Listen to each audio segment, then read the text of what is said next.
ما بعد السلام عليكم ورحمة الله وبركاته.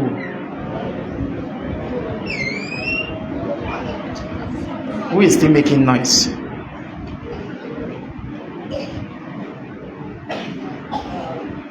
Alhamdulillah, today being the 10th day of the month of Ramadan, 1446 years after the hijrah of our noble prophet Muhammad sallallahu alaihi wasallam from Makkah to Medina, which also correspond to the 10th of March year 2025.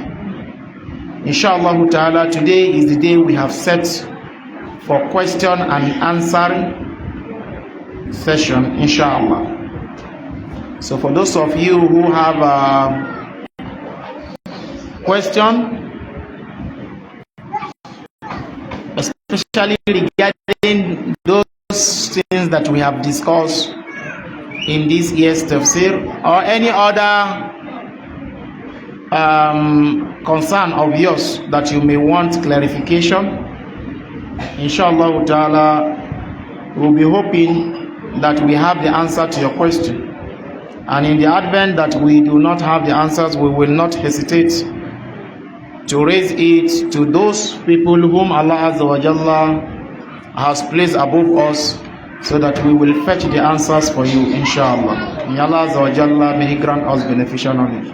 Please, I have always said it, I do not entertain, other people could entertain it. I don't entertain when adults, there is a class going on, an adult will be making noise.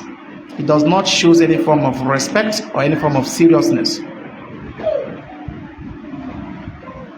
If you are not here, if you are not ready to be here, you go back to your house. It's not compulsory.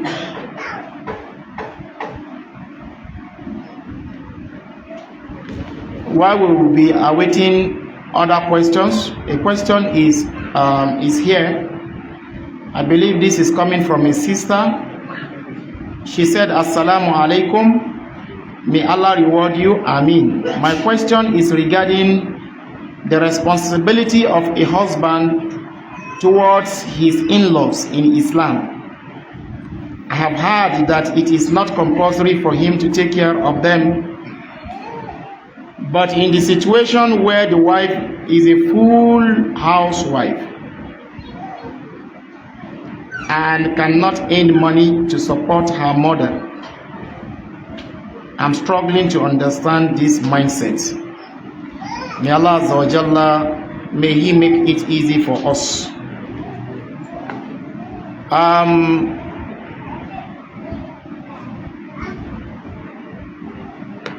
This question is a bit difficult. I'm sure we all understand the questioner. She is a housewife, and perhaps her mother is handicapped, and the only person that could support her is the wife. Is the daughter, who happens to be the wife of the brother, and she is a full-time housewife. That will mean that she does not have means by which she can use to support her needy mother.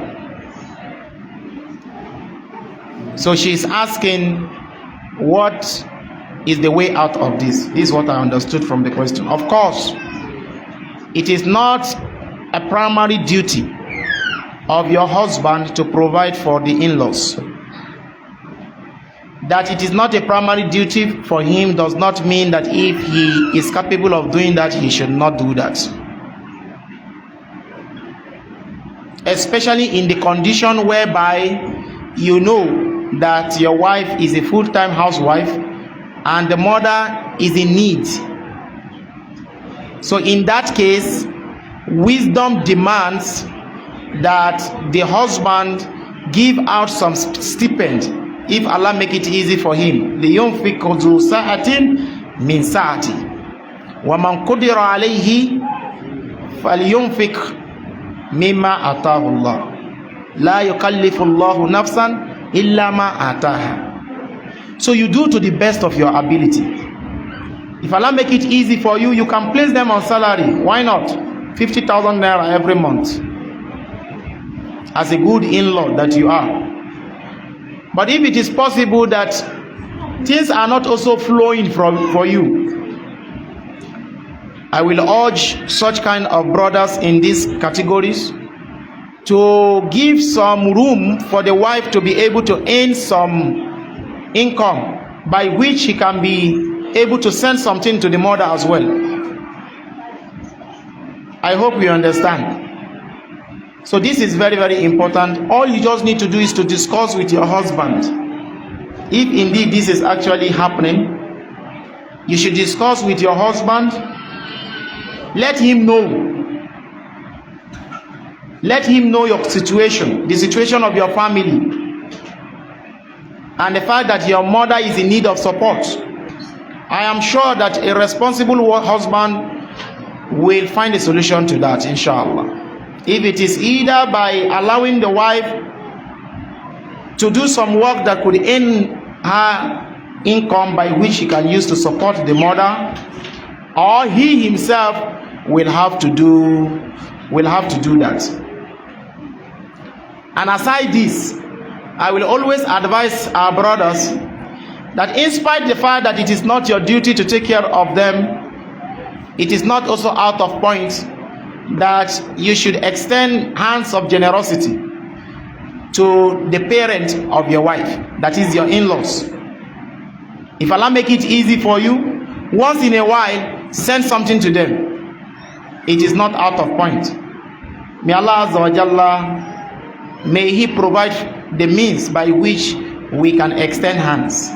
So it is very important. If you are one who does not care about your in-laws before, please start getting interested regarding their matter. Start getting interested in that.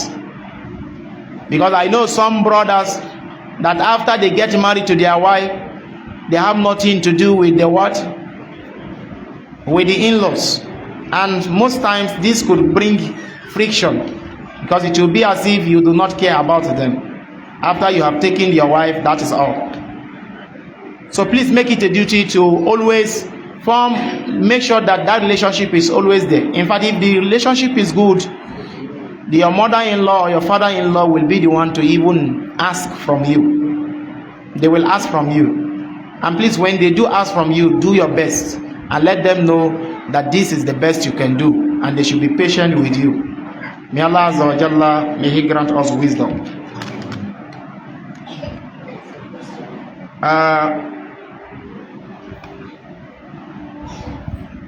The next question here is, Assalamu alaikum ya Sheikh.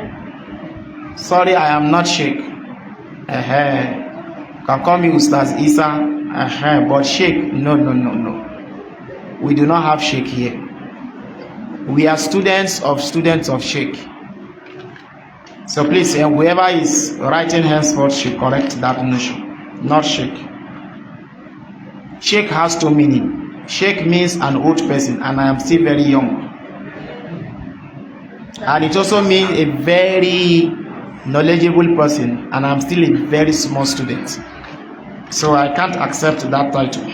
Now, he said, on what ground should the fear of having issues with your families be a reason for one to divorce one's wife? On what ground should the fear of having issues with your families be a reason for one to divorce one's wife? Yes, if it is on the ground of good reason. If it is on the ground of good reason, then you have to listen to them. I hope you understand. If it is on the ground of good reason, you have to listen to them. Let me give you an example. Sayyidina Umar radiallahu anhu instructed his son to divorce his wife, Abdullah bin Umar. And Abdullah bin Umar felt that I don't have issues with my wife now. And the reason why Sayyidina Umar demanded him to do that is because the wife, he has become so much attached to the wife that he is not facing the struggle again. I mean, he expects his son to be in a certain position. You know, some brothers, when they marry, you will not see them in the Jama again. When you know, brother, we are not seeing you. You say, it's the family. But you see him walking around with his wife everywhere, displaying love everywhere.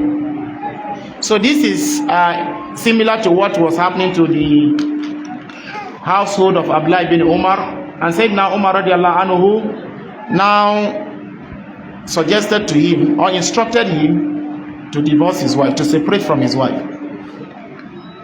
He was not okay with that, so he went to meet the Prophet sallallahu alaihi wasallam to seek advice from him, and the Prophet advised him to stick to the advice of his father.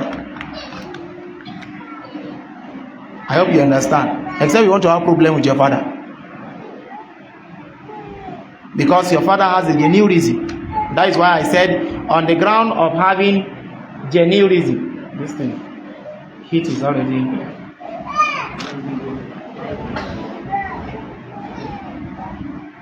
So, but the parent must also be aware that they must not toy with the emotion of their children, so that they will not just become so bossy over their children, whereby it will cause them harm. So they have to make sure that for whatever reason they will suggest to their children to divorce their wives, it must be a reason that is accepted by the Sharia. Else, it could bring a lot of friction. Your child who has never disrespected you will do that because he loves his wife, and you are trying to come in between them. But as a good and a dutiful son, if your mother or your father is asking you to divorce your wife, please analyze the reason. If it is for the better, divorce her. If it is for the better, divorce her. There could be good reasons for your parent to ask you to divorce your wife. You should never think that all whatever they say is wrong. So please analyze it. If you analyze it and it is in that way, carry out their command. But if it is not like that, try to reason it out with them, talk to them, and I believe they will understand. So as far as this issue is concerned, it is not a straightforward matter, and this is how I have been able to answer it. We can also see the example in the life of Nabi Ismail alayhi salam, when Prophet Ibrahim, who is the father of Nabi Ismail, came to visit them, and he did not meet the son at home, and he now asked the wife, unknown to the wife, that this is her father-in-law, because they are living far apart. So she has never seen the father-in-law before. So he now asked the wife as a form of test, that how do you people live? How is life with you people? That is how this woman began to leak. Her mouth began to leak. We are managing. In fact, there is no food in the house. In fact, my husband is not even trying. He was just finishing all their secrets. She just lay it open. So when he was about to leave, he said, tell your husband, when your husband returns back, tell your husband that he should change the frame of his door. When Nabi Ismail came back and he heard the message, she delivered the message to Prophet Ismail. Prophet Ismail alayhi salam now asked her, what did you tell that man? She now narrated all that transpired between them. He said, oh, my father is instructing me to divorce you, so you are going back to your parents. So that is how Prophet Ismail divorced the wife, because that woman is not a good woman. A woman who takes your secret out. The day she eats, she does not tell people, but the day she's hungry, she allows everybody to hear it, that you are not trying. But she has forgotten that there was a day she was eating sugar and she was saying, I love you. So that is the case.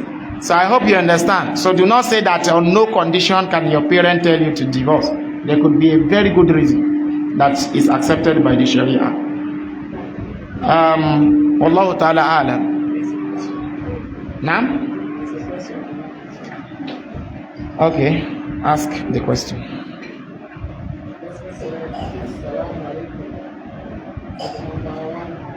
Is it compulsory or encouraged to dress half naked as a man when doing Hajj, like you saw on TV? Number two, can we also dress like that when a normal baby is walking around the community or the business or that since it's not around? Okay, somebody is asking from, I believe, it's social media, that is from Facebook, and the person is asking that, is it okay for a man to be moving around just the same way people dress in Hajj? Although the questioner qualified it as half naked.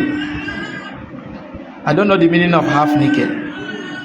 The aura of a man starts from what? From the abdomen, from the navel down to the what? To the knee. So long as those places are covered, then other places are not considered as what? As his what's it called? Aura. Even though it is actually encouraged that he should not just leave his body open, but that is not aura. So it is okay, it is halal, it is permissible. If it is permissible during Hajj, it is permissible outside Hajj. I hope you understand. So somebody can choose to dress the way the Hajj people dress, whereby you only wear the izar. You only put on the izar, which is the one on the waist. Then you leave the ridako, you leave that one. You can choose to do that, no problem. But I hope you know that there are customs in many places. So if the custom in your place accepted that, no problem. But if dressing in that format could suggest to people that you are mad, don't dress like that. I hope you understand. Because there are places you can dress that to, everybody will run away from you, because it is not part of their custom, even though it is halal. You know, there are so many things that are halal that you should not do. For example, a man plaiting his hair is not haram, but you should not do that. Do you know why? Because our custom here abhor it. It is not something that goes in line with what we do. Rasulullah sallallahu alaihi wasallam plaited his hair because he has, you know, Igbo people now, they have longer hair. So imagine I just come here and I plait my hair. You say that nigga mala. You understand? So that is that. So there's nothing wrong to put on such clothing if the society will not look at it in a very strange way. You understand? Let me give you an example to support why I said that the society. Somebody we were told recently that a brother went inside the bush. Listen carefully. A brother went inside the bush to go on toilet. While he went to the bush to toilet, he removed all of his clothes and his boxers, everything, stark naked. So he was actually hiding, thinking that he wants to be free while he is relieving himself. Then suddenly, some Fulani headsmen now saw him and they caught him and they nearly killed him. And why? Because some days ago, somebody came into their community and raped one woman. So they thought that is how they behave, like the guy was suspicious. So they nearly killed him until they found out that that is the way he wants to defecate.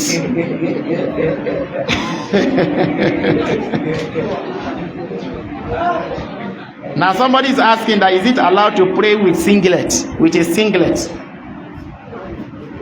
Praying with singlet does not invalidate your salat. Praying with singlet does not invalidate your salat, but you are not encouraged to do that. Why? Because Allah Azza wa Jalla, He said in the Quran, I think that is Surah Al-A'raf, where He said that Huzu zinatakum inda kulli masjid, that while you are coming to the masjid, you should come with your beauty. You understand? Now, coming to the masjid with singlet to pray does not really show the right adab of coming to the masjid. Although your salat is okay, but you have not followed this instruction. I hope you understand that. So putting on singlet to pray is permitted, is halal. Your prayer is accepted by Allah Azza wa Jal, but please don't do that. How would you feel if an imam comes to the masjid with a singlet? How would you feel? You feel somehow, right? So if it is like that for the imam, then it should also be like that for the follower. Wallahu ta'ala a'lam. Is there observation? No, there is a question here. He said, is there limitation to daily nawafil? Is there limitation to daily nawafil? There is no limitation. That is why they call it nawafil. It is voluntary prayer. Do as much as you can. Do as much as you can. But there are minimum. There are minimum that you can do, which the Rasulullah ﷺ has already set. But if you want to do more than that, there is nothing stopping you from praying nawafil. I hope you understand. Like this Taraweeh we are doing, I think we are doing it 11 here, right? Some people in some places they do it up to 13. Some people even do it up to 21. In Makkah, I think they do it up to 21, right? So you do to the best of your ability, because it is what? It is a voluntary prayer. I hope you understand. It is a voluntary prayer. The only thing that is there is, as far as that Taraweeh is concerned, it must end with odd number. Wallahu ta'ala a'lam. Now. Kind of clarification. So Now. that Singlet. Now. What I've heard regarding to fasting, that the Prophet used to pray it in two. So I now wanted to seek clarification that is there a difference between braiding and plating? Because as in, the way I'm hearing plating is that it is the same. It is the same. What he is saying is that the hadith actually stated that Rasulullah ﷺ braided his hair. Is it 2 or 3? It's 3. It's 3. Sallallahu Alaihi Wasallam. Let me tell you, these are customs. It has nothing to do with Islam. How somebody wants to do his hair has nothing to do with Islam. The most important thing is make sure that the hair is well kept. Bimana, you should tidy your hair, not that you just becoming as if you are a madman. You do not comb your hair. So if you like, you can leave it very big, like Wole Soyinka, no problem. And if you like, you can also cut it off without any hair. It's your choice. It all depends on the society. That is why this question was asked to Sheikh Asim Abdul Hakim, and he said that if you are in Jamaica, you can plait your hair, because in Jamaica the men plait their hair. I hope you understand. It is normal. That you become a Muslim does not mean that you'll be restricted from some of your traditions.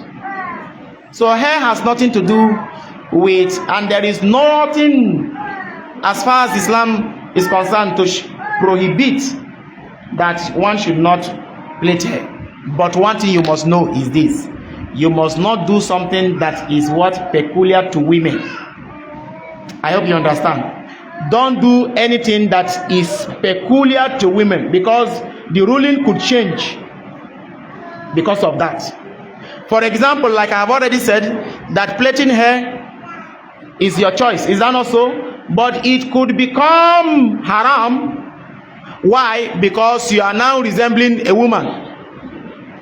Because the Prophet ﷺ said, a man should not resemble a woman, and a woman should not also dress like a man. I hope you understand. So if you are now plaiting hair in our society, such as Nigeria here is concerned, the people we know to be doing that are touts. So for that reason, you should not do that. Let me give you another example. Dyeing of your hair is halal. You can dye your hair yellow, you can dye it white, any color of your choice, you can dye it. It's halal. I hope you understand. But you cannot dye it with black color. But you have to take your society into consideration, because the people who are known to be dyeing, there is a way you can dye the hair. You will resemble, call that person's name, that one that used to say wala wala wala. You resemble Portable. You resemble Zazu.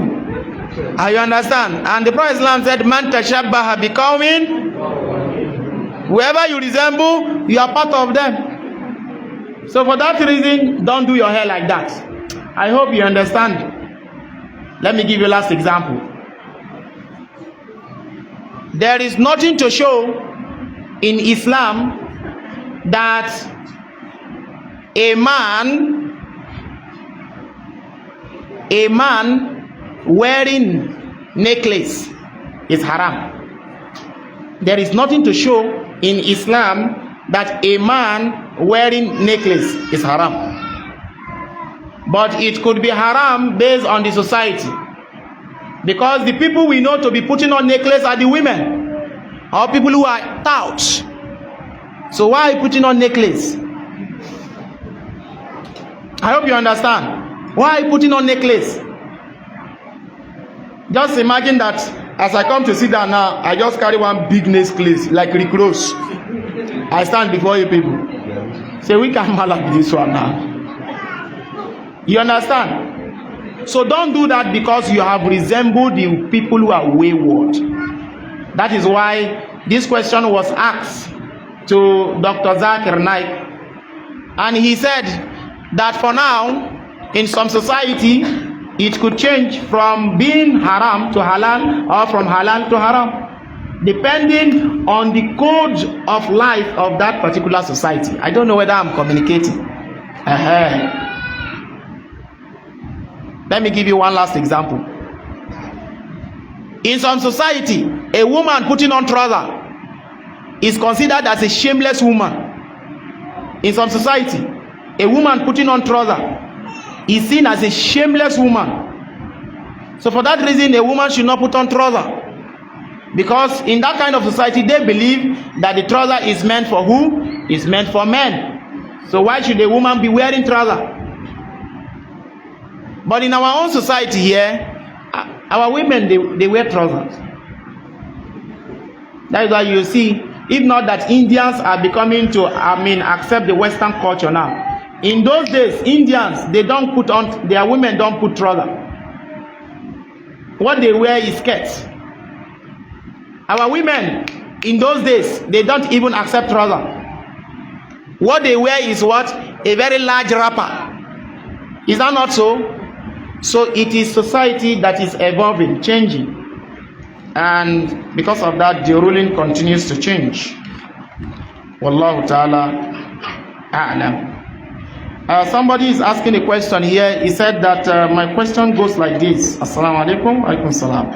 A woman that's known to be putting on niqab before, then her husband now died, and after her iddah, is it permissible for the woman not to put on niqab again? If she is putting on niqab before because she sees that niqab is wajib, then why should she remove her niqab just because her husband has died? Was she putting the niqab because of her husband? Let her continue using her niqab. If she is fearing, perhaps she wants suitors to come in, and perhaps she wants them to see her, I'm telling you, even if you are in niqab, we will come for you. I hope you understand.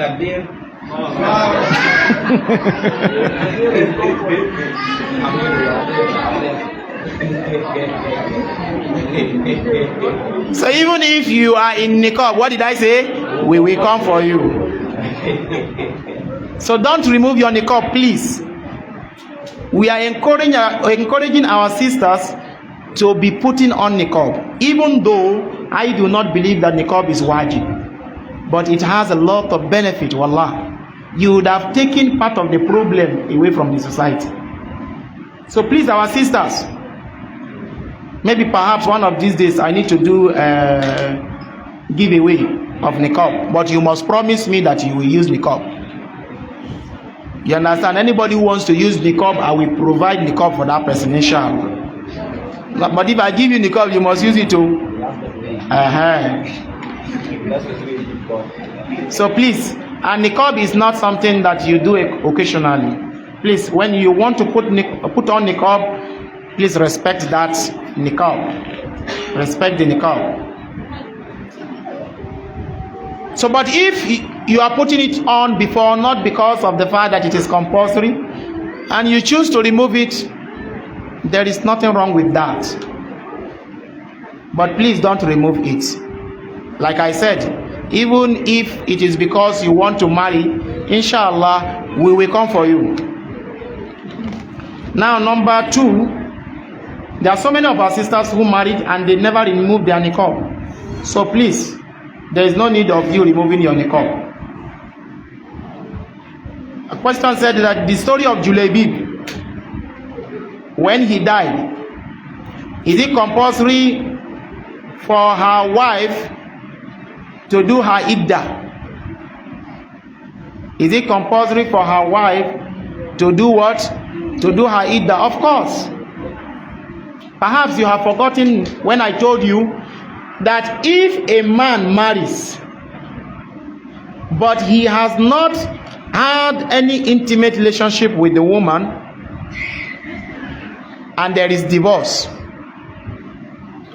then in that case, bimana, the woman has not even come to the house, because like I told you, if there is seclusion, then it will be counted that they had something together. But in this case, there is nothing to, they are far apart. Then in this case, she is not going to observe any divorce. Then you will now give her half of her dowry.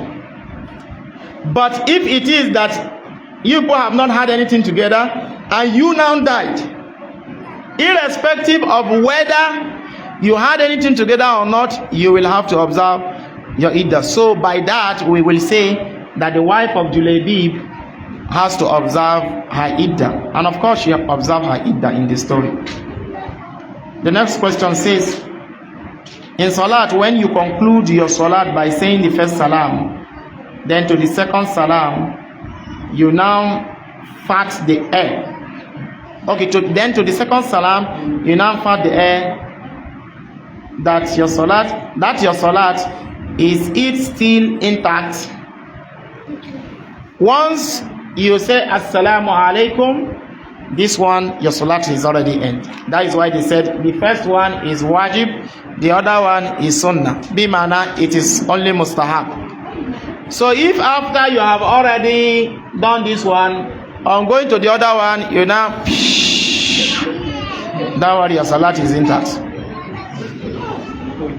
You understand? Your salat is what has already completed, because what completes salat is what is taslim, and your taslim is already okay. And I hope you know that in one of the narration you can actually do one taslim. It's assalamu alaikum, like the one that some of our Izala brothers used to do.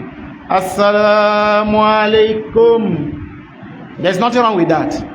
Or you said assalamu alaikum wa rahmatullah. Assalamu alaikum wa rahmatullah. No problem. Or you said assalamu alaikum wa rahmatullah. Assalamu alaikum. Or assalamu alaikum wa rahmatullahi wa barakatuh. Assalamu alaikum wa rahmatullah. There's nothing wrong with that. Anyone you choose, it is okay. Alaikum salam. Okay. I have two questions. My number one question If you are leading the solar, the process, your ablution spoil. Then, and when you stood up to pick somebody to replace you, from among the people who are in the first row, none of them will see fit to be able to lead the solar. Can you pick somebody from the second row or from the back row? That's number one question. Okay. Then number two, is this dua accepted for you to ask Allah that any imagination that will not come to reality, Allah should not allow you to be having that kind of imagination, because you think that imagination won't kill you.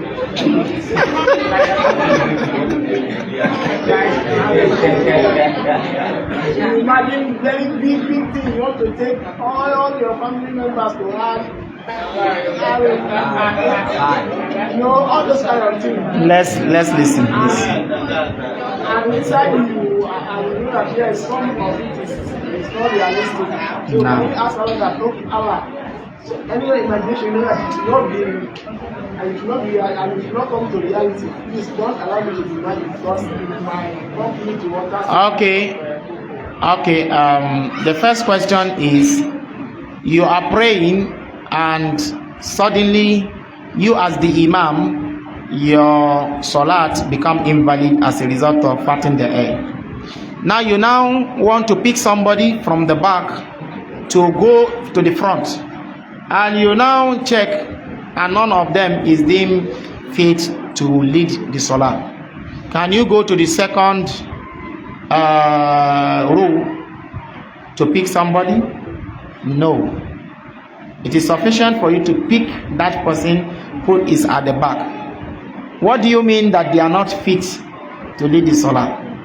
If they are fit to lead their own salah, to pray their own salah, then they should be fit to lead the salah as well. I hope you understand. If they can pray their salah by themselves, then they can also lead the salah. It's not difficult. But we must also understand that when we come to the masjid,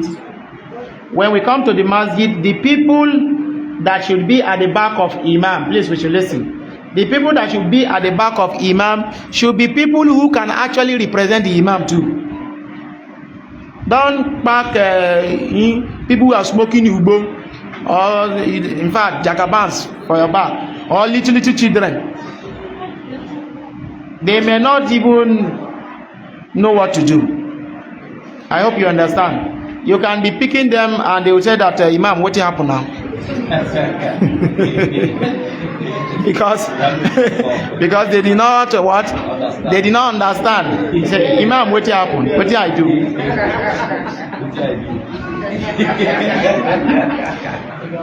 Then the second question, I think I've forgotten. Okay, imagination. You can pray for every good things. Tell Allah Azza wa Jalla, anything that will disturb your peace of mind, oh Allah, take it away. Oh Allah, anything that will disturb your peace of mind, oh Allah, take it away from me. Allahumma a'inna ala zikrika wa shukrika wa husni ibadatik. Continue doing that such dua. I hope you understand. Allahumma inni a'udhu bika. Allahumma inni a'udhu bika. This dua that we read at the end after salat, after atahiyah.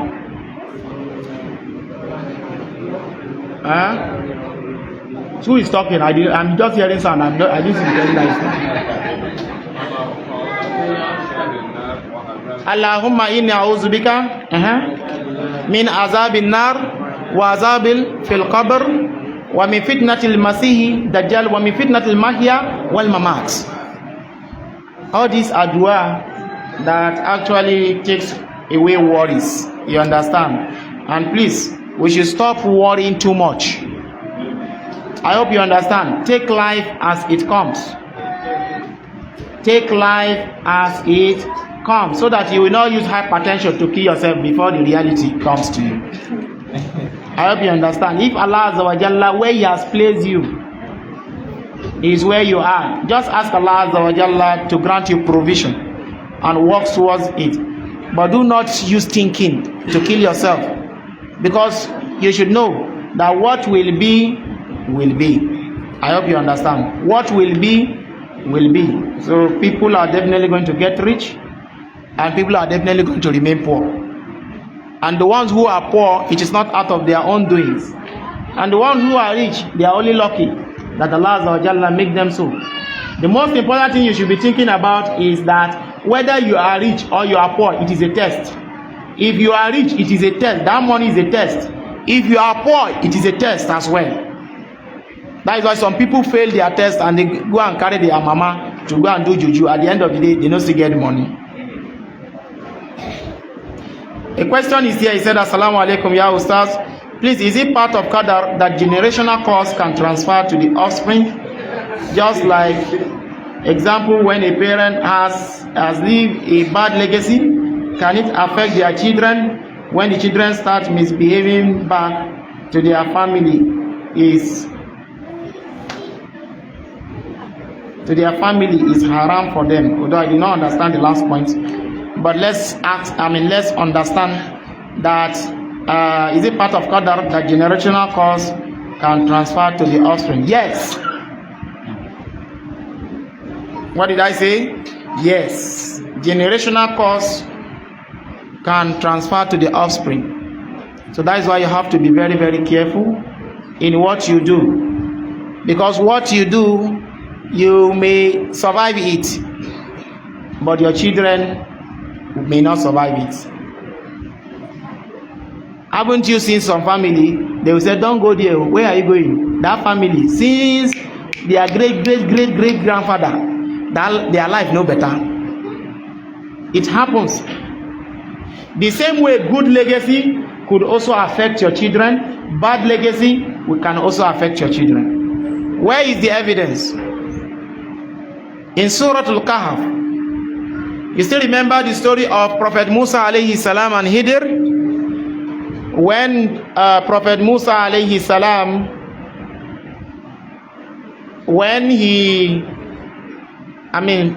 Prophet Hidir alayhi salam, when he assisted those two orphans, wa ammal gulamaini yatimaini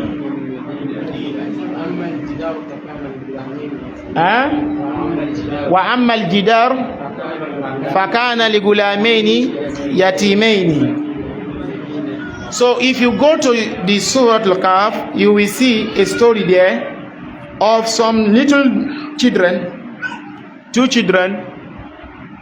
Prophet Musa alayhi salam and Prophet Hidir, they were on a journey. So Hidir now assisted them because under the wall there is a treasure, a hidden treasure there. So he now assisted them. At the end of the day, what did he say regarding those children? He said, Wakana abuhuma saliha. Wakana abuhuma. He said, the reason why I assisted them is the legacy of their own father. He has good legacy. Their parents are pious people. Even without evidence, from what we are seeing in life, is enough for us to know that what you do can affect your children. If you are sleeping around with people's children, you are having multiple girlfriends around, then you should also know that when you start having daughters, karma can what? Can catch you.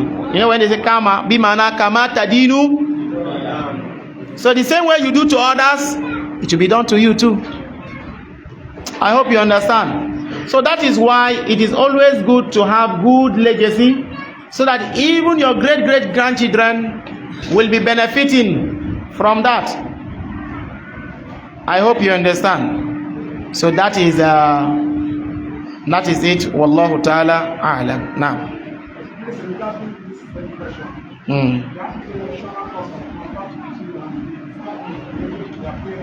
Now. Of course.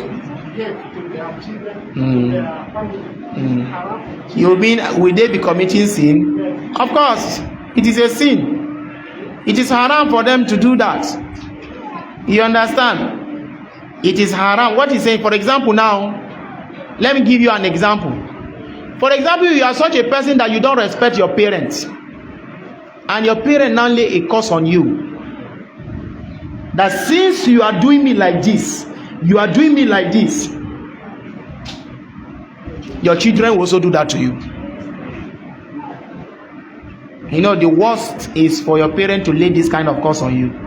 That's why you have to be very, very careful. And you know, some parents, they are not very patient. Any small thing, especially women, any small thing, he has already laid the curse on the child. You understand? And this mouth of a woman to the child, mustajab. You now see the child getting married to a number one, the wife is not even a good wife. Then the children will just be somehow. That is generational curse. It has already started. Of course, it is haram for those children to do that to their parents, but it is generational curse that is working. So let us be very, very mindful of what we do. Look at Jurej. You still remember the story of Jurej? Jurej was in Salat, and the mother was calling him. Not obligatory salat. The mother was calling him, and he refused to break up his salat. You know, if you are doing mustahab salat, nafila, if you are doing nafila salat, and your mom or your dad is calling you, you should break it off and go and listen to them. I hope you know that, because your parent calling you is wajib. This one you are doing is what? Is mustahab. Is nafila. So you will leave that of nafila and do that of what? Of wajib. So Jurej was still in his salat. He continued his salat. The mother is not a patient person. She now said that since I was calling you and you refuse to come, you will never die except that you will see the face of a prostitute. You will receive humiliation from a prostitute. And this happened to Jurej. Jurej was just sitting down on his own. One prostitute came and was trying to seduce Jurej. And Jurej, being a pious person, refused the advances. This woman now went to another neighbor of Jurej and now gave herself to the man and became pregnant for that man. But she now accused Jurej to be the what? To be the one responsible for the pregnancy. And you know, people are waiting for the downfall of Malams. Once people hear say Malam don't fuck up, everybody want talk. You say, we talk am, say no be better Malam be, na fake Malam. That was how the whole villagers went to the house of Jurej. And they remove, in fact, his house, they bring his house down first. They were about to deal with Jurej himself. Jurej said, wait, what happened? He said, you say what happened? You don't know what you do. So Jurej now said that he now point at the child, that, oh child, speak, who is your father? It's a child that they just born. How can he speak? But because Jurej is a what? Is one who is an abid. He is a worshipper of Allah. Then the child begin to speak. Right at the cradle. He said, so and so is my father. So and so is my father. That is how the boy was able to exonerate Jurej from that particular accusation. These same people now said that, oh, Jurej, sorry that we did not know. We thought that you did it too. Let us, in fact, we are going to build a very big house for you. Jurej said, no, just put back my house the way you people met it before. So what can we say here is that this is a curse and it happened.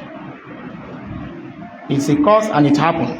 And let's pray that such should not happen to us, because you may not have the ability to command a little child to speak. And if that child did not speak, your own don't be that. You go and explain tire before Allah. Now, Allah Ta'ala alam. Now, okay. Alaikum salam.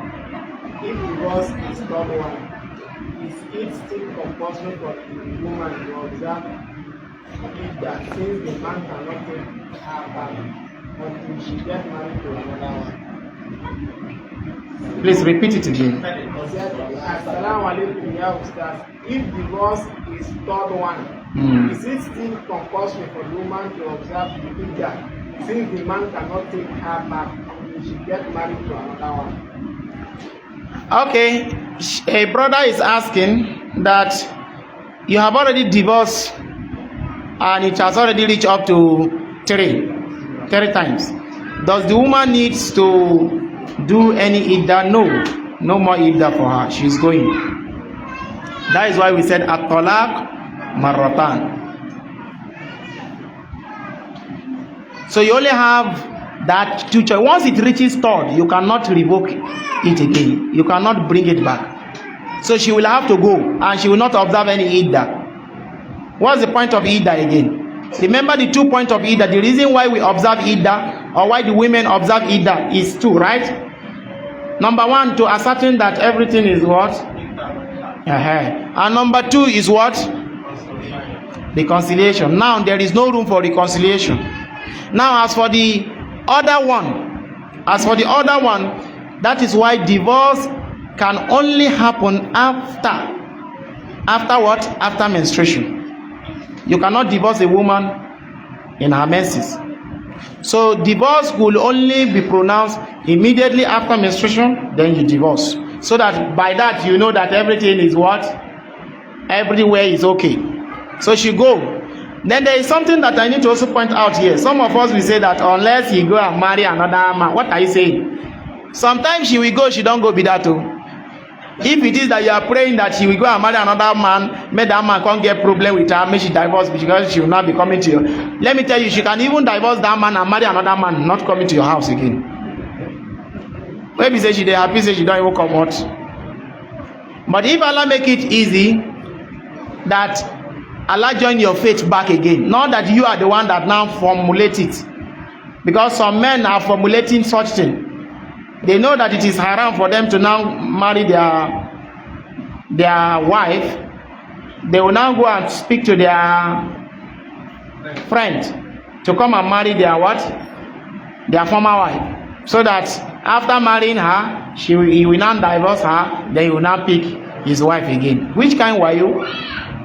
That is why the Prophet sallallahu alaihi wasallam, you think the Sharia, you are wiser than the Sharia. Sharia said that until that her husband tastes her.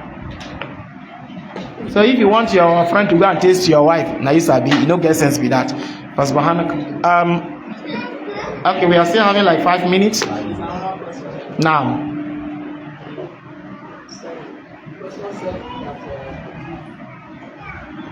Can you go? Sisters are not asking question. They are the ones sending. Okay. This one is yes. Is it Alaikum salam. permissible to do Umrah for one's parent who is sick or not alive during pilgrimage after observing your own Umrah, the same pilgrimage? A sister is asking that can you do Umrah on behalf of your mother, whether she is dead or alive? So you will do that after you have already done your own. Wallahu ta'ala alam, I don't know.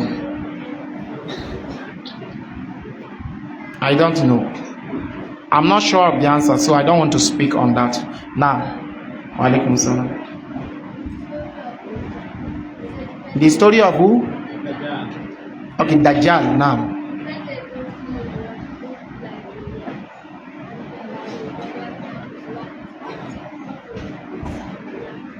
What if what?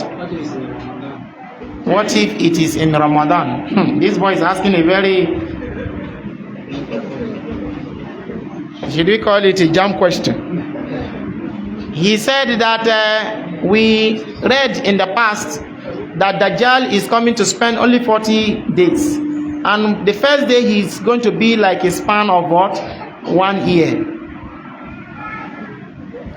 So in that case, what if Ramadan now comes? How are you now going to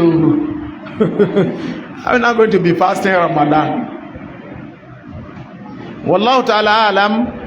I believe that since we are going to be calculating our salat based on our normal timing, we will also be calculating our saum based on that timing.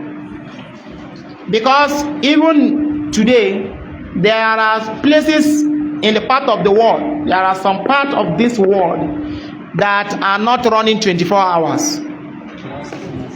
There are some that has 6 months interval before they will see what? Before they will see night. I think they say Greece. Is it Greece? I don't know which country they said this. Iceland.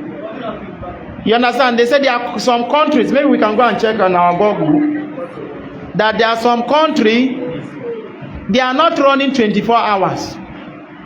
In fact, there are some countries, the way we are seeing sun like this, they don't see sun. They only see it going like this. They say, don't go. You understand? So how are they going to be observing all of these salawats? Thank God that we are not in that part of the world. So let us not ask questions, regarding that. So, but as far as the issue of fasting is concerned, when Dajjal comes, may Allah not make us to meet him, because nobody can beat his chest that he's going to pass. Because Dajjal never even come. Many people don't feel. You understand? So, but regarding the fasting, it will definitely has to be calculated based on that what? Based on the timing of Salat as well. So when you are praying Maghrib, you will have to break. You will have to break. Let me give us a question. If, for example, you travel from Nigeria, you traveled in the morning, or rather around 6 o'clock, and it was about sunset, or 5 o'clock on a plane, and you now go to this kind of country that we are talking about, and it was daytime. So you people cannot be asking me jam question. Me, I'll give you people jam question too. So you are hoping that in the next 1 to 2 hours you should be what? You should be breaking. Then you now go to that land and see that see sun. They look at me, they look you. How are you going to do it?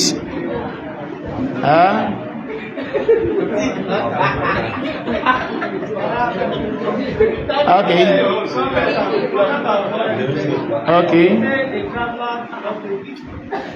See why you answer. See the why you answer that he respond that the traveler should know what? Should not fast. So he should not cause confusion for himself. Now, any other question?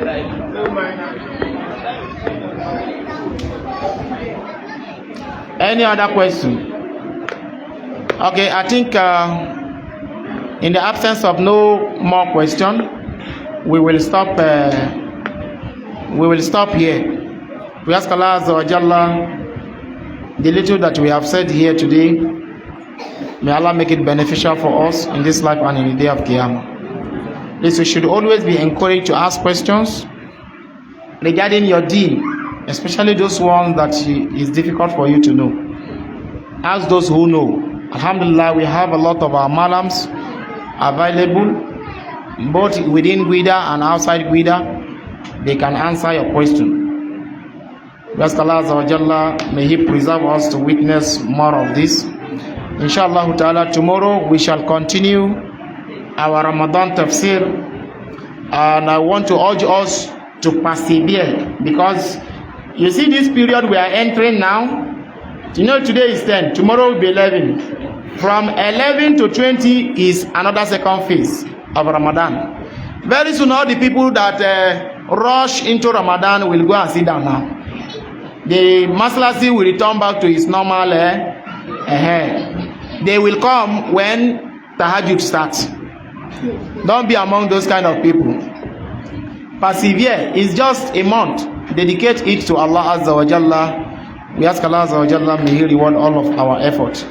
Subhanaka Allahumma bihamdik, ashhadu an la ilaha illa anta astaghfiruka wa atubu ilaik. Assalamu alaikum wa rahmatullahi wa barakatuh.